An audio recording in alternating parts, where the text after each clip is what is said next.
like kabalo mo kung saan na siya sa basta need gid siya nga kinahanglan gid nga kuan kay og pag-ingana mo tong kuan sa pamamaagi mas daghang customers nga moanha sa imo no even man nga daghan na mo di mo gito manikayan nga Pilipino man kita mo gani Filipino mindset daghan gyud manundog ang negosyo no sa kuan na nimo nga hinlo gid mo nya labi ang product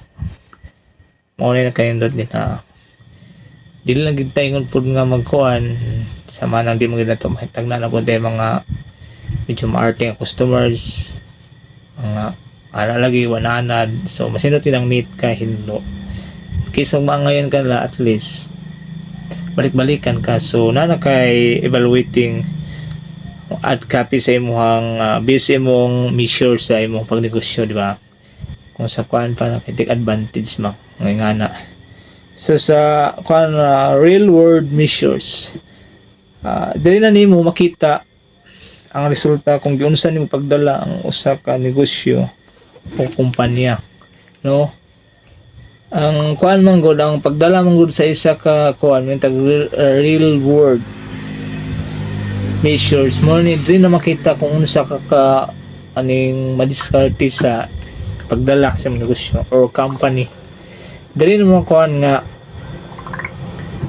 kung kaya ba nimo no kay mun tag company dagko naman na siya kumpanya na siya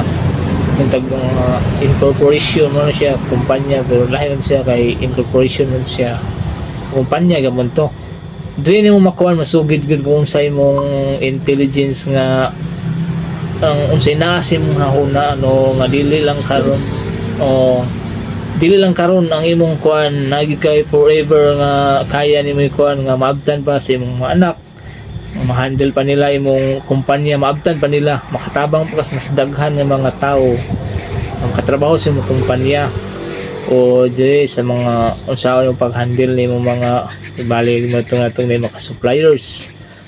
sa kumpanya itong istoryahan ma'am kaning ngani akong suggestion lang hinanglan po nga maayigid po ka mo dala no like ingon ako ganiha na loyalty itong past kuan ako explanation sa kuan loyalty nya